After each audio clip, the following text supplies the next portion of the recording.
অনেকেই ভাবে তাওয়াক্কুল মানে কিছু না করে বসে থাকা। অনেকেই ভাবে আল্লাহর ওপর ভরসা মানে শুধু মুখে বলা আল্লাহ আছেন। কিন্তু না, তাওয়াক্কুল মানে হলো চেষ্টা আমি করব, কষ্ট আমি সহ্য করব, হারাম এড়িয়ে চলব, চোখের পানি লুকিয়ে রাখব না, আর ফলাফল আল্লাহর হাতে ছেড়ে দেব। আজ থেকে বহু বহু বছর আগের কথা। সিরিয়ার দিমাশক শহরের পাশ দিয়ে বয়ে যেত বারদা নদী। সেই নদীর পানি কখনো কোমল, কখনো উত্তাল, কখনো সূর্যের আলোয় সোনালি হয়ে উঠত, কখনো সন্ধ্যার ছায়ায় গভীর নীল। নদীর তীর ঘেঁষে ছিল একটি ছোট্ট গ্রাম, খায়রাবাদ। গ্রামটি খুব বড় ছিল না, কিন্তু মানুষগুলো ছিল সরল, পরিশ্রমী আর আল্লাহ ভীরু। সেই গ্রামেই বাস করত উসমান ইবনে সালেহ। বয়স ৩০-এর কাছাকাছি। পেশায় সে ছিল একজন মাঝি। তার নিজের কোনো বড় সম্পদ ছিল না, বড় জমি ছিল না, বড় ব্যবসা ছিল না। তার একমাত্র ভরসা ছিল একটি কাঠের নৌকা, ২ হাতের পরিশ্রম আর আল্লাহর উপর এক সরল বিশ্বাস। প্রতিদিন ভোরের আজানের আগেই উসমানের ঘুম ভাঙত। রাতের অন্ধকার যখন আস্তে আস্তে ফিকে হয়ে যেত, আকাশে প্রথম আলো ফুটত, তখন সে নীরবে উঠত, অজু করত আর মসজিদে চলে যেত। ফজরের নামাজ শেষ করে ২ হাত তুলে সামান্য দোয়া করত, হে আল্লাহ, আজকের দিনটাকে হালাল রিজিকের দিন করে দাও। এরপর সে নদীর ঘাটে যেত। মানুষ পারাপার করত, কখনো বাজারের মালামাল, কখনো কাঠ, কখনো শস্যের বস্তা। এসব বহন করেই দিন চলত। আয় ছিল অল্প, কিন্তু উসমান প্রায় হাসি মুখে বলতো, আলহামদুলিল্লাহ, অল্প হলেও হালাল। তার সংসারও ছিল ছোট, কিন্তু ভালোবাসায় ভরা। তার বৃদ্ধ বাবা সালেহ, শরীর ছিল দুর্বল, তবুও ছেলেকে দেখলে চোখে শান্তি ফুটে উঠত। মা রাহিমা ছিলেন নীরব স্বভাবের, দোয়াপ্রবণ এক নারী। স্ত্রী জুয়াইরিয়া ছিল ঘরের আলো, অভাবের সংসারেও যার মুখে অযথা অভিযোগ শোনা যেত না। আর ছিল ছোট্ট কন্যা মারিয়াম, মাত্র ৫ বছর বয়স। মেয়েটার হাসি যেন ক্লান্ত দিনের শেষে জান্নাতের বাতাস। উসমানের জীবন খুব সহজ ছিল না। অনেকদিন এমন গেছে যখন সন্ধ্যায় ঘরে ফিরতে ফিরতে সে হিসাব কষেছে আজকের আয় দিয়ে ওষুধ হবে নাকি চাল। তবুও সে কখনো আল্লাহর দেয়া নিয়ে তিক্ত হয়নি, কারণ তার বাবা ছোটবেলা থেকেই তাকে শিখিয়েছিলেন, বাবা, রিজিক শুধু টাকা না, শান্তিও রিজিক, সুস্থতাও রিজিক, ঈমান ও রিজিক, সন্তুষ্ট হৃদয়ও রিজিক। বসন্তের শেষ দিকের এক বিকেল। সারাদিন আকাশ ছিল ভারী, দূরে দূরে মেঘ জমছিল। বাতাসে অদ্ভুত একটা অস্থিরতা ছিল, যেন প্রকৃতি কোনো বড় ঘটনার জন্য প্রস্তুতি নিচ্ছে। সেদিন সন্ধ্যার একটু আগে এক বণিক নদীর ঘাটে এসে উসমানকে বলল, ভাই, জরুরি মালামাল আছে, আজ রাতেই নদীর ওপারে পৌঁছতে হবে, একটু সাহায্য করুন। উসমান আকাশের দিকে তাকালো। মেঘ দেখে তার মনে দ্বিধা হলো, কিন্তু লোকটির মুখে এমন প্রয়োজনের ছাপ ছিল যে সে না বলতে পারল না। লোভে নয়, মানুষের দরকারে সে রাজি হলো। নৌকা ছাড়ল। প্রথমে সব ঠিকই ছিল। নদীর বুকে বাতাস একটু জোরে বইছিল, কিন্তু সামলানো যাচ্ছিল। কিছু দূর যাওয়ার পরেই হঠাৎ আকাশ কালো হয়ে গেল। এক ঝলকে দমকা হাওয়া বইল, তারপর বজ্রপাত, তারপর শিলাবৃষ্টি, তারপর এমন ঝড় শুরু হলো যেন আকাশের সব দরজা একসঙ্গে খুলে গেছে। নৌকা দুলতে লাগলো, বণিক চিৎকার করতে লাগলো। উসমান দাঁতে দাঁত চেপে দাঁড় সামলাতে লাগলো। ঢেউ একবার ডান দিক থেকে একবার বাম দিক থেকে আছড়ে পড়ছিল। বৃষ্টি আর নদীর পানি মিলে কিছুই দেখা যাচ্ছিল না। হঠাৎ একটি প্রচন্ড ঢেউ এসে নৌকার গা ভেঙে দিল। নৌকা উল্টে গেল। ঠান্ডা পানি এক ঝটকায় উসমানের বুক, মাথা, চোখ সবকিছু ডুবিয়ে দিল। বণিক ডুবতে ডুবতে চিৎকার করছিল। সেই অবস্থাতেও উসমান প্রাণপণ চেষ্টা করে লোকটিকে ঠেলে একদিকের তুলনামূলক শান্ত পানির দিকে পাঠিয়ে দিল। কিন্তু নিজের শক্তি ততক্ষণে শেষ হয়ে গেছে। স্রোত তাকে টেনে নিয়ে যাচ্ছিল। আকাশে বজ্রের আলো, নদীতে কালো পানি, বুকের মধ্যে শেষ হয়ে আসা শ্বাস। সে বুঝতে পারল, এবার হয়তো সত্যি শেষ। সেই শেষ মুহূর্তে তার ঠোঁট কাঁপল, ইয়া আল্লাহ, তুমি যা চাও। তারপর সব অন্ধকার। কতক্ষণ কেটেছে সে জানত না। হয়তো রাত পেরিয়ে সকাল হয়েছে, হয়তো একদিন, হয়তো কিছু ঘন্টা। জ্ঞান ফেরার পর সে অনুভব করল তার কপালে কেউ ভেজা কাপড় রাখছে। চোখ খুলে সে দেখল একটি মাটির ঘর, পরিষ্কার, ছোট্ট, নিঃশব্দ। এক কোণায় প্রদীপ জ্বলছে, দেয়ালে ঝোলানো শুকনো খেজুর পাতা, আর তার পাশে বসে আছেন এক বৃদ্ধা মহিলা। মহিলার চুল সাদা, চোখে কোমলতা, ঠোঁটে তসবিহের সুর। তিনি উসমানকে জেগে উঠতে দেখে মমতা ভরা কণ্ঠে বললেন, জেগে উঠেছ বাবা, আল্লাহর রহমতে তুমি বেঁচে গেছ। উসমান উঠে বসতে গিয়ে ব্যথায় কেঁপে উঠল। বৃদ্ধা তাকে থামালেন, কিছু গরম পানি খাইয়ে দিলেন। পরে জানতে পারল নদীর অনেক দূরের এক তীরে সে ভেসে এসেছিল।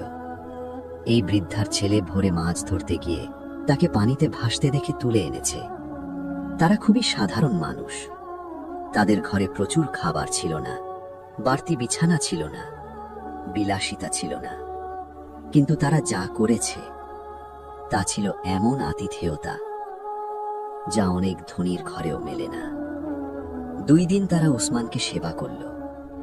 নিজেরা অল্প খেয়েছে, তাকে বেশি খাইয়েছে, নিজেদের ওষুধ ভাগ করে দিয়েছে। বৃদ্ধা মহিলা মাঝে মাঝে তার মাথায় হাত রেখে বলতেন, আল্লাহ যখন কাউকে বাঁচিয়ে রাখেন তখন বুঝতে হবে তার জন্য এখনো কাজ বাকি আছে।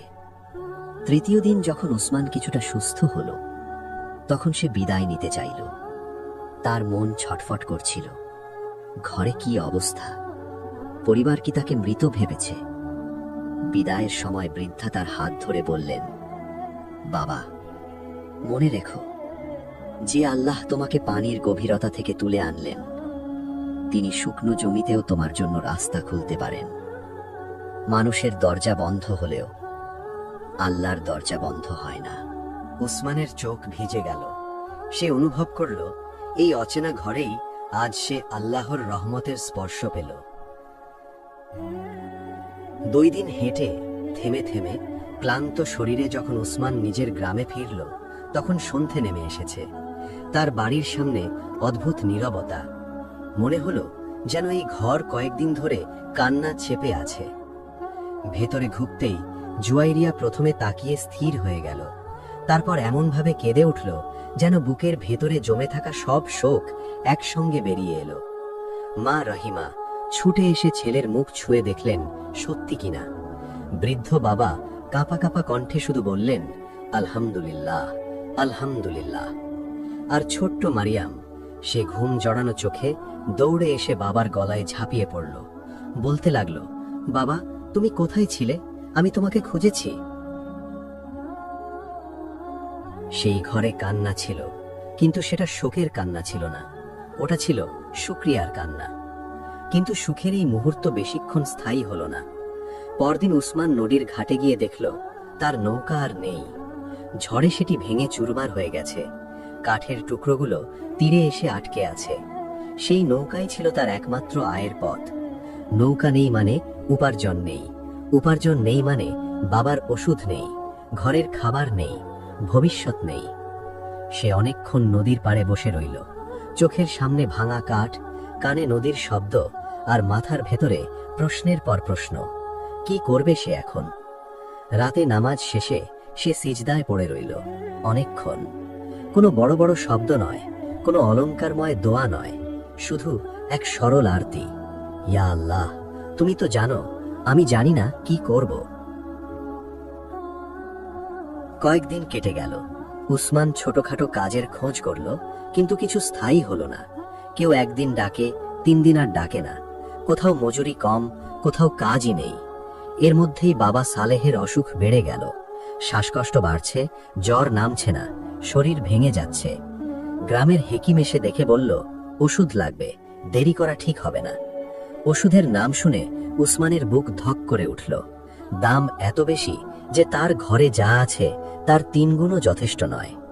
এই খবর শুনে গ্রামের ধনী ব্যক্তি হারিস ইবনে মানসুর নিজেই একদিন উসমানের ঘরে এলো। সে বসে বসে পরিস্থিতি শুনল।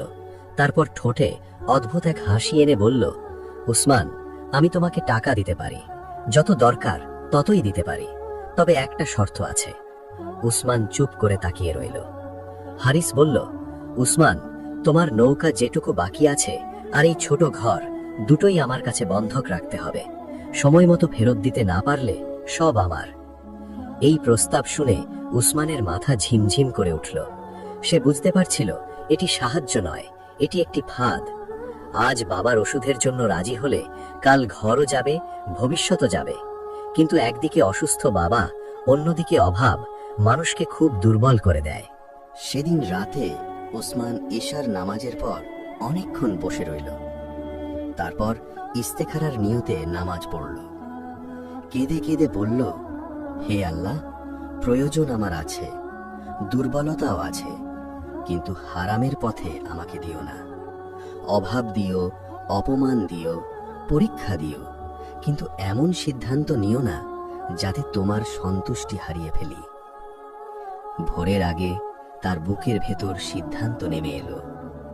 পরদিন হারিস যখন উত্তর জানতে এলো, উসমান শান্ত গলায় বলল, ভাই, আমি এই শর্তে রাজি নই। আল্লাহ যদি চান অন্য রাস্তা খুলবেন। আমি এমন দরজায় ঢুকতে চাই না যেখান থেকে বরকত বেরিয়ে যায়। হারিস তাচ্ছিল্যের হাসি হেসে উঠে দাঁড়ালো, বলে গেল, তোমার এই একগুয়েমি তোমাকে পথে বসাবে। উসমান তার পেছনের দিকে তাকিয়ে শুধু মনে মনে বলল, পথে বসলেও যেন তোমার দিনের বাইরে না যাই, ইয়া আল্লাহ। সময় আরো কঠিন হতে লাগলো। ঘরে আটা ফুরিয়ে এলো, খেজুরও শেষ। মারিয়ামের জন্য যে সামান্য মধু রাখা ছিল সেটুকুও আর নেই। জুয়াইরিয়া চেষ্টা করত যেন মেয়েটা কিছু না বোঝে, কিন্তু শিশুরা অনেক কিছু না বলেও বুঝে ফেলে। একদিন বিকেলে উসমান ঘরে ফিরে দেখল মারিয়াম চুপচাপ বসে আছে। সাধারণত সে বাবাকে দেখলেই ছুটে আসে, কিন্তু সেদিন এলো না। উসমান কাছে গিয়ে জিজ্ঞাসা করল, কি হয়েছে মা? মারিয়াম মাথা নিচু করে বলল, কিছু না বাবা। জুয়াইরিয়া পরে ধীরে বলল, ও ক্ষুধার কথা বলতে চাইছে না, মনে করছে তুমি কষ্ট পাবে। এই কথাটা উসমানের বুকের গভীরে ছুরি হয়ে বিঁধল। একজন বাবা যখন দেখেন তার সন্তান ক্ষুধা লোকাতে শিখে গেছে, সেটা তার জন্য দুনিয়ার সবচেয়ে ভারী দৃশ্যগুলোর একটি। সেদিন আসরের পর উসমান চলে গেল বারদা নদীর তীরে। নদীর পানি ধীরে বয়ে যাচ্ছে, সূর্য ডুবছে, আকাশে কমলা আর ধূসর রং মিশে গেছে। সে দীর্ঘক্ষণ চুপ করে বসে রইল। তার মনে পড়ল সেই রাতের কথা, যখন সে এই নদীতেই ডুবে যাচ্ছিল। তখনও আল্লাহ তাকে বাঁচিয়েছেন। সে ওযু করল, খোলা আকাশের নিচে 2 রাকাত নামাজ পড়ল, তারপর সিজদায় গিয়ে ভেঙে পড়ল। চোখের পানি মাটিতে পড়তে লাগলো, তার ঠোঁট কাঁপতে কাঁপতে পড়তে লাগলো, রব্বি ইন্নী লিমা আনজালতা ইলাইয়া মিন খাইরিন ফাকির। হে আমার রব, তুমি আমার প্রতি যে কল্যাণ নাজিল করবে আমি তার মুখাপেক্ষী। এই দোয়াটা পড়তে পড়তে তার বুক হালকা হচ্ছিল, কারণ মানুষ যখন আর কাউকে কিছু বলতে পারে না, তখন আল্লাহর কাছে সব বলতে পারে। ঠিক সেই মুহূর্তে সে পেছনে পায়ের শব্দ শুনতে পেল। উসমান ফিরে তাকালো, দেখল এক মধ্যবয়স্ক লোক দাঁড়িয়ে আছেন। পরনে পাটি পাটি সাদা পোশাক, চোখে প্রশান্তি, মুখে দাড়ি আর ব্যবহারে বিনয়। তিনি সামনে এসে বললেন, আপনি কি উসমান মাঝি? উসমান অবাক হয়ে বলল, জি, আমি উসমান। লোকটি বললেন, আমি ইয়াহিয়া ইবনে আলী, দামেস্ক থেকে মিশর পর্যন্ত বাণিজ্যিক কাফেলা নিয়ে যাই। নদী পথে কিছু পণ্য পাঠাতে হবে। আমাদের নিয়মিত মাঝি অসুস্থ হয়ে পড়েছে। আমি একজন বিশ্বস্ত দক্ষ মানুষের খোঁজ করছিলাম। গ্রামের কয়েকজন আপনার নাম বলেছে। উসমান বিস্মিত। সে কিছুটা দ্বিধায় বলল, কিন্তু আমার তো নিজের নৌকাই নেই। ইয়াহিয়া হাসলেন, নৌকা আমার আছে। আমার প্রয়োজন মানুষ, এমন মানুষ যে নদীকে চেনে আর যার হাতে আমানত নিরাপদ থাকে। আমি শুনেছি আপনি সেই মানুষ। ওসমানের গলা শুকিয়ে গেল। মাত্র কিছুক্ষণ আগেই সে সিজদায় কাঁদছিল, আর এখন আল্লাহ যেন তার সামনে হঠাৎ করেই এক দরজা খুলে দিলেন। সে মাথা নিচু করে বলল, আলহামদুলিল্লাহ, যদি আপনি আমাকে উপযুক্ত মনে করেন আমি চেষ্টা করব। ইয়াহিয়া বললেন, আজই প্রস্তুত হন, রওনা হব কাল ভোরে, আর এই নিন কিছু অগ্রিম, ঘরের প্রয়োজন মেটান। উসমান টাকাগুলো হাতে নিয়ে স্থির থাকতে পারল না। এগুলো শুধু টাকা ছিল না, এগুলো ছিল তার সিজদার জবাব। বাড়িতে ফিরে এসে প্রথমেই বাবার ওষুধ কিনল, মায়ের জন্য কিছু শুকনো খাবার, মারিয়ামের জন্য একটু মধু, আর ঘরের জন্য আটা চাল নিয়ে এলো। জুয়াইরিয়া সব শুনে অশ্রুজল চোখে বলল, দেখেছ, আল্লাহ দেরি করলেন কিন্তু ছেড়ে দেননি। পরদিন ভোরে ওসমান কাফেলার সাথে যাত্রা শুরু করল। নদীপথ ছিল দীর্ঘ, কঠিন আর ঝুঁকিপূর্ণ। কোথাও খরস্রোত, কোথাও অগভীর চর, কোথাও হঠাৎ বাঁক, কোথাও নদীর বুক অস্বাভাবিক রুক্ষ। কিন্তু ওসমান নদীকে চিনত। তার চোখ যেন পানি পড়ে পথ পড়তে পারত। যাত্রাপথে এক রাতে কাফেলা নমর করে বিশ্রাম নিচ্ছিল।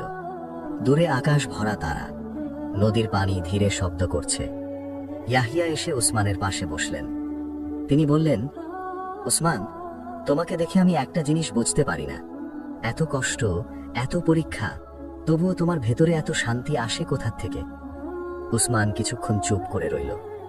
তারপর আকাশের দিকে তাকিয়ে মৃদুস্বরে বলল, যখন মানুষ ভাবে সে নিজেই সব সামলাবে, তখন তার বুক ভেঙে যায়। আর যখন সে বুঝে আমি চেষ্টা করব, সামলাবেন আল্লাহ, তখন বুক হালকা হয়ে যায়। কষ্ট থাকে, কিন্তু কষ্টের ভেতর ডুবে যাওয়া লাগে না।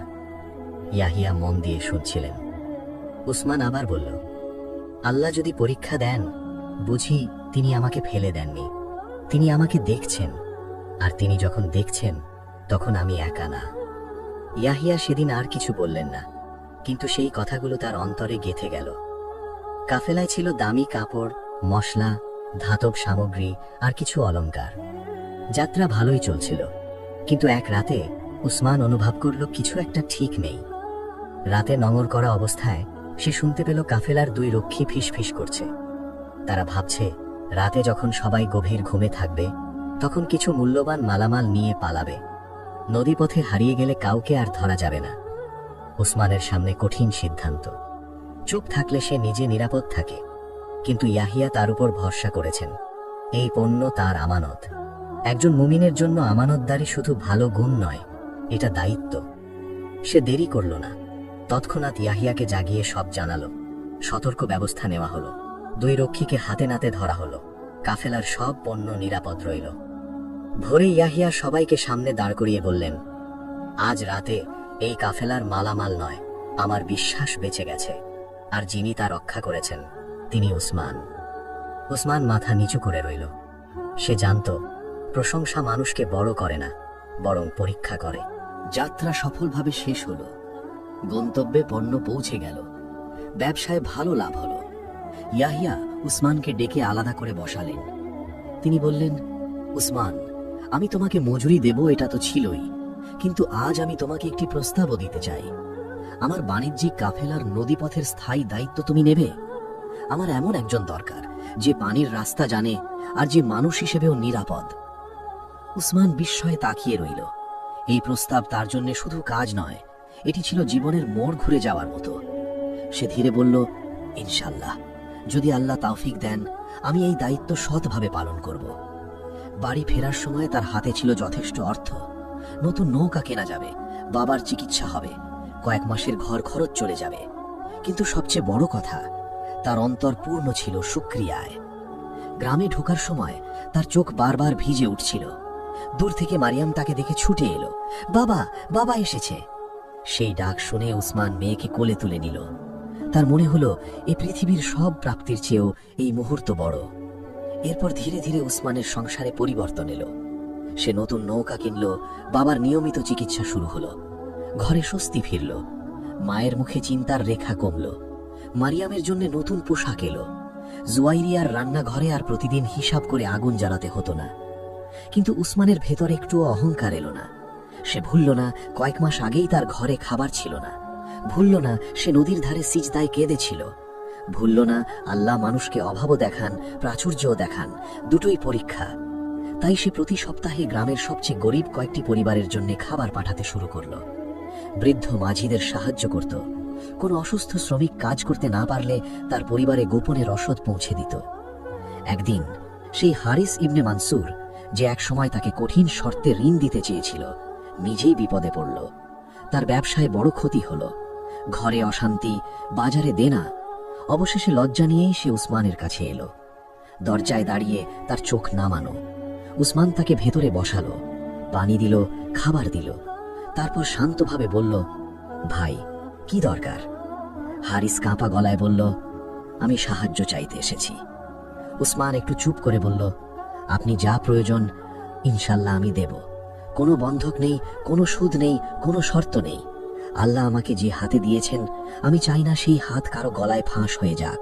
হারিসের চোখে পানি এসে গেল। সেদিন সে বুঝল, হালাল রিজিক মানুষকে শুধু সচ্ছল করে না, চরিত্রকেও সুন্দর করে। বছর কয়েক কেটে গেছে। মারিয়াম এখন একটু বড় হয়েছে, বুঝতে শিখেছে, ভাবতে শিখেছে। এক সন্ধ্যায় সে বাবার পাশে বসেছিল। বারদা নদীর দিকে তখন নরম আলো পড়েছে। সে বাবাকে জিজ্ঞেস করল, বাবা, আমাদের এত কষ্টের সময়ও তুমি ভেঙে পড়োনি কেন? ওসমান মেয়ের মাথায় হাত বুলিয়ে মৃদু হেসে বলল, কে বলেছে ভেঙে পড়িনি মা, আমি কেঁদেছি। মারিয়াম বিস্মিত হয়ে বলল, তাহলে আমি তো দেখিনি। ওসমান বলল, কারণ আমি মানুষের সামনে কম কেঁদেছি, আল্লাহর সামনে বেশি কেঁদেছি। সিজদায় কাঁদলে মন হালকা হয়। যখন তুমি আল্লাহকে বলো আমি পারছি না, তখন আল্লাহ তোমার হৃদয়ে বলেন আমি আছি। এই কথা শুনে মারিয়াম চুপ করে রইল। তার ছোট্ট হৃদয় সেদিন তাওয়াক্কুলের প্রথম বীজ রোপিত হল। বছর থেকে বছর গড়ালো। উসমানের চুলে পাক ধরল, মুখে বয়সের রেখা এলো, কিন্তু তার চোখের নূর কমল না। বরং মনে হতো কষ্ট আর শুকরিয়া মিলে মানুষটাকে আরো গভীর করেছে। গ্রামের মানুষ এখন তাকে শুধু মাঝি হিসেবে দেখত না। কেউ বিপদে পড়লে তার কাছে আসতো, কেউ দুশ্চিন্তায় থাকলে তার কাছে বসে থাকতো, কেউ রিজিকের কষ্টে হতাশ হলে সে বলতো, দেখো, চেষ্টা বন্ধ করো না, তবে আশা যেন আল্লাহ ছাড়া কারো উপর না দাঁড়ায়। ওসমান জীবনের শেষ ভাগে 3 বার হজ করার তৌফিক পেয়েছিলেন। কাবার সামনে দাঁড়িয়ে যখন কাঁদতেন, তখন তার মনে পড়তো ঝড়ের রাত, মনে পড়তো ভাঙা নৌকা, মনে পড়তো মারিয়ামের ক্ষুধা লুকানো মুখ, মনে পড়তো নদীর তীরে সেই সিজদা, আর মনে পড়তো আল্লাহ কিভাবে এক এক করে দরজা খুলে দিয়েছেন। তিনি বুঝে গিয়েছিলেন, আল্লাহ বান্দাকে কখনো কখনো একেবারে খালি হাতে দাঁড় করিয়ে দেন, যেন সে বুঝতে পারে আসল ভরসা কার ওপর হওয়া উচিত। প্রিয় দর্শক, ওসমানের গল্প আমাদের কি শেখায়? শেখায় তাওয়াক্কুল মানে অলসতা নয়, চেষ্টা আর ইমানের সমন্বয়। শেখায় হারামের শর্টকাট কখনো বরকতের রাস্তা নয়। শেখায় ক্ষুধা, দারিদ্র, রোগ, ভাঙন এসব একজন মুমিনের শেষ কথা নয়। শেখায় যে মানুষ আল্লাহর উপর সত্যিকারের ভরসা রাখে, আল্লাহ তাকে এমন পথ দেখান যা সে আগে কল্পনাও করতে পারেনি। ওসমানের নৌকা ভেঙে গিয়েছিল, কিন্তু তার ভরসা ভাঙেনি। ঘরে খাবার ছিল না, কিন্তু দোয়া ছিল। হাতে টাকা ছিল না, কিন্তু সিজদা ছিল। মানুষের কাছ থেকে নিশ্চয়তা পায়নি, কিন্তু রবের কাছ থেকে পরিত্যক্তও হয়নি। আর এটাই তো তাওয়াক্কুলের সৌন্দর্য। মানুষ যখন বলে আমার আর কিছু নেই, তখন মুমিন বলে আমার আল্লাহ আছেন। আপনার জীবনেও হয়তো এমন সময় চলছে যখন সামনে অন্ধকার, হয়তো রিজিকে টান, হয়তো পরিবারে পরীক্ষা, হয়তো এমন কষ্ট যা কাউকে বোঝাতে পারছেন না। তাহলে ওসমানের সেই নদীর ধারে সিজদার কথা মনে করুন। মনে করুন, আল্লাহর কাছে কাঁদা কখনো ব্যর্থ যায় না। দেরি হতে পারে, কিন্তু অবহেলা হয় না। পরীক্ষা দীর্ঘ হতে পারে, কিন্তু রহমত বন্ধ হয় না। যদি আজ আপনি একটি হারাম রাস্তা ছেড়ে দেন আল্লাহর সন্তুষ্টির জন্য, তাহলে জেনে রাখুন আপনি ক্ষতিগ্রস্ত হননি। আপনার জন্য হয়তো এমন একটি হালাল দরজা লিখে রাখা হয়েছে যেটি এখনো খোলেনি, কিন্তু সঠিক সময়ে খুলবেই। আল্লাহ আমাদের সবাইকে এমন তাওয়াক্কুল দান করুন যাতে অভাবে আমরা কুফরির কথা না বলি, কষ্টে আমরা হারামকে বেছে না নিই, আর প্রাচুর্যে আমরা আল্লাহকে ভুলে না যাই। আল্লাহুম্মা জাআলনা মিনাল মুতাওয়াক্কিলিনা আলাইক। হে আল্লাহ, আমাদেরকে তোমার উপর সত্যিকার ভরসাকারীদের অন্তর্ভুক্ত করো। আমিন। ওসমানের এই জীবন আমাদের শেখায় যে বিপদে ধৈর্য ধরলে এবং আল্লাহর ওপর অটল বিশ্বাস রাখলে জয় সুনিশ্চিত। জীবনের কঠিন মুহূর্তে হারামের পথে পা না বাড়িয়ে আল্লাহর কাছে হাত পাতলে তিনি কখনোই খালি হাতে ফেরান না। আশা করি ওসমানের এই গল্পটি আপনাদের ঈমানকে আরো মজবুত করবে। এই শিক্ষণীয় গল্পটি যদি আপনার ভালো লেগে থাকে তবে ভিডিওটিতে একটি লাইক দিন এবং আপনার মূল্যবান অনুভূতি আমাদের কমেন্টে জানান। এমন আরো হৃদয়স্পর্শী ও ঈমানদীপ্ত গল্প নিয়মিত পেতে আমাদের ইসলামী গল্প কাহিনী চ্যানেলটি সাবস্ক্রাইব করে আমাদের পাশেই থাকুন। আল্লাহ আমাদের সবাইকে তার ওপর অটল ভরসা রাখার তৌফিক দিন। আমিন।